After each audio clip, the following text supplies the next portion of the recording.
Olá meus amigos, vim agradecer todos que escreveu no meu canal no YouTube. E seja bem-vindos novos inscritos. Relato enviado por um inscrito. Antes de tudo peço que veja meus vídeos até o final, deixe seu joinha, inscreva-se e compartilhe. Seja todos bem-vindos. Rumo a 10 mil inscritos. Boa noite pessoal, vou contar um relato sobre lobisomem, bem antigo de um tio meu que já é falecido, mas ele sempre nos contava quando a gente era criança. Ele contava que quando ele era mais jovem, conhecia um cara que trabalhava na feira onde ele dirigia os caminhões com as mercadorias. Todo mundo zoava o cara dizendo que ele era fedido a peixe e virava lobisomem. Meu tio sempre zoava ele também. Certo dia na feirinha meu tio tava provocando o cara dizendo que era semana de lua cheia e se ele iria virar lobisomem, assanhou o cabelo do homem. Foi aí que ele se chateou e disse que ia virar lobisomem e ia pegar meu tio e todo mundo ficou rindo dele. No dia seguinte à noite meu tio contou que estava vindo de um forró pra casa. Já era perto da meia-noite e naquela época não tinha muitas casas e era aqueles caminhos de mato e matagal escuro. Foi quando ele ouviu um quebrado de mato seco vindo do lado dele. Ele disse que gelou quando aquela coisa que parecia um homem todo peludo, preto com olhos arregalados e amarelos, as orelhas penduradas, começou a rosnar como um barrão. Porco, ele dizia, e foi derrubando a cerca de arame. Meu tio saiu correndo e nem olhava para trás e o bicho correndo atrás dele, rosnando. Meu tio teve tanto medo que até se mijou. Ele contando é que a gente ficava tenso. Foi quando ele se aproximou de uma casa onde tinha um casal de senhorinhos na varanda. Ele já foi entrando na casa pedindo para fecharem a porta que vinha um bicho correndo atrás dele.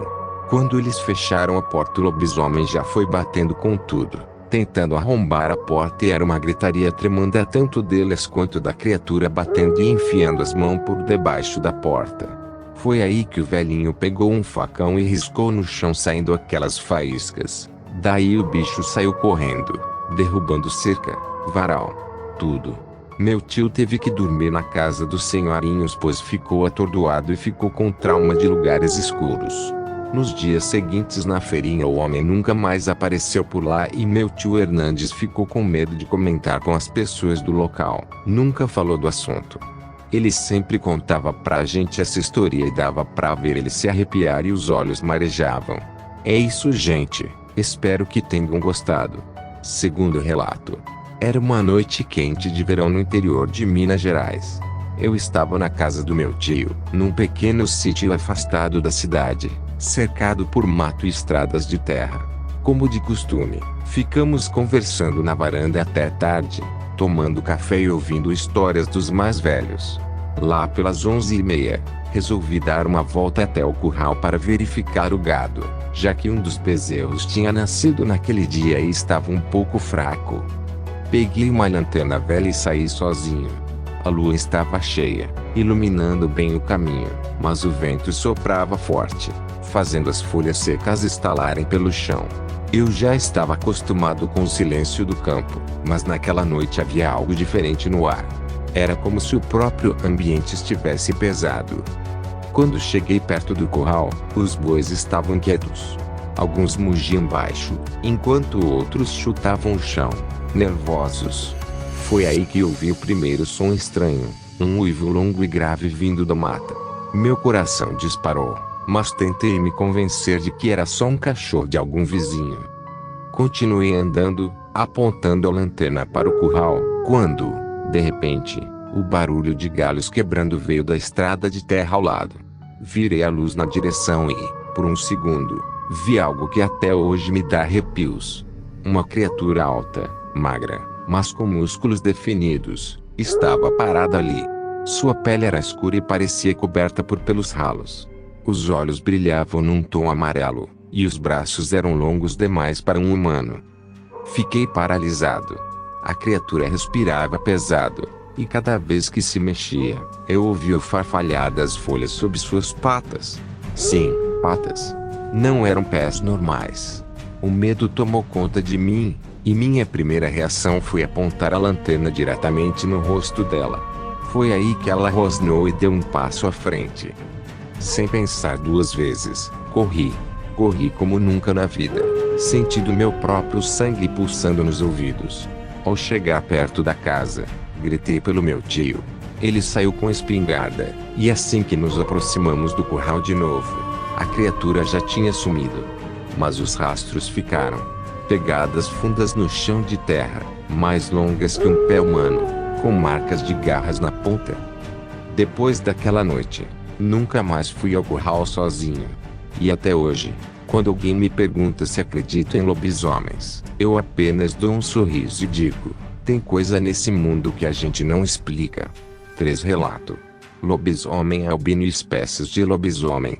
Alguém já viu um lobisomem albino? O que o diferencia dos outros?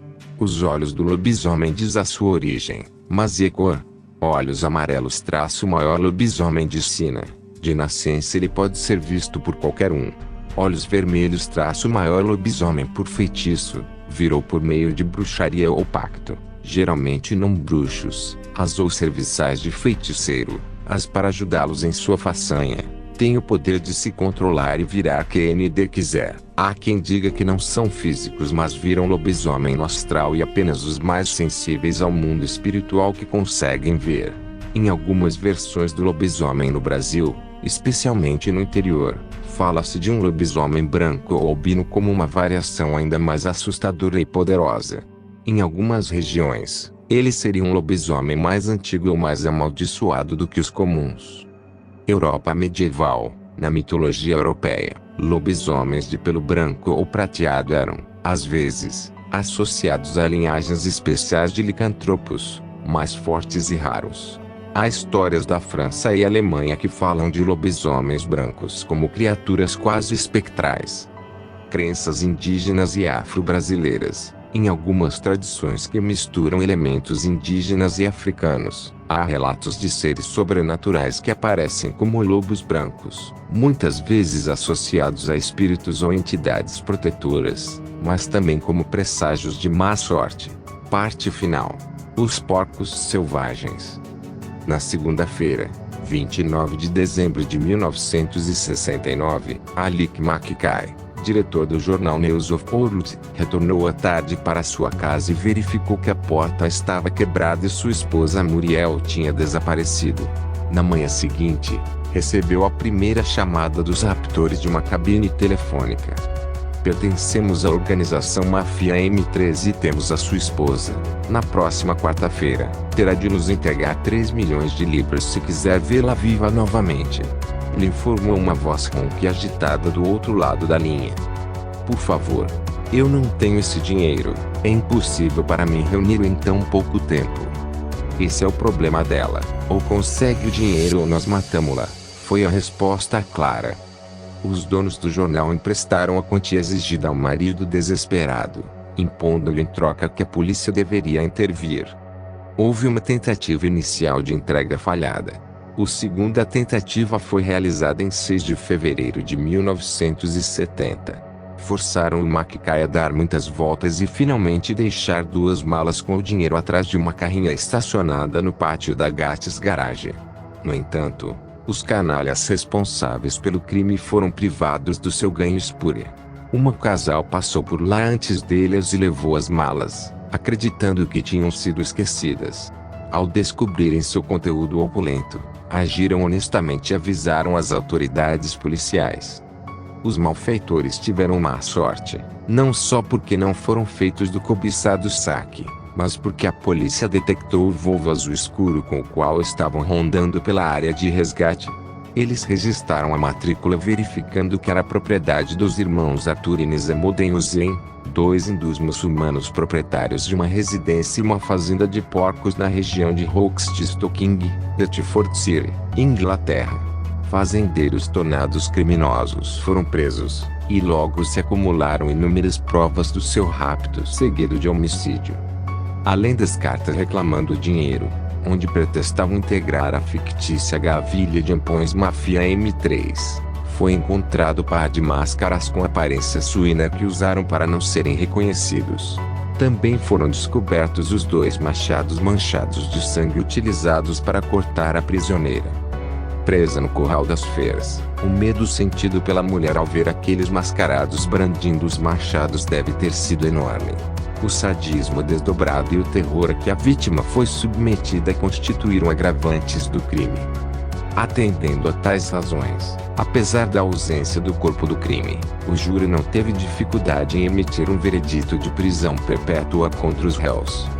O estabelecimento rural Ozem foi registrado palmo a palmo por detetives e forenses, mas o corpo da infeliz Muriel McCain nunca apareceu.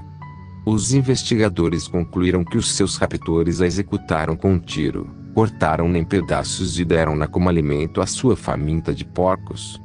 Depois que seus mestres foram detidos, a fazenda ficou abandonada, e os porcos famintos fugiram para a floresta ao redor, transformados em feras selvagens. De lá, espalharam-se pelas aldeias semeando a devastação.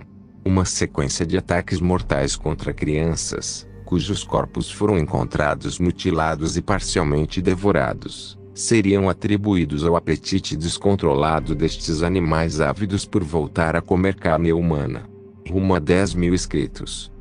Créditos a canal Histórias de Terror e Lendas Urbanas do canal do Kleber Uchoas. Sabemos que vocês adoram assistir nossos contos, e nós amamos compartilhar essas histórias com vocês. Mas agora, precisamos de um favor especial de quem realmente curte nosso canal no YouTube.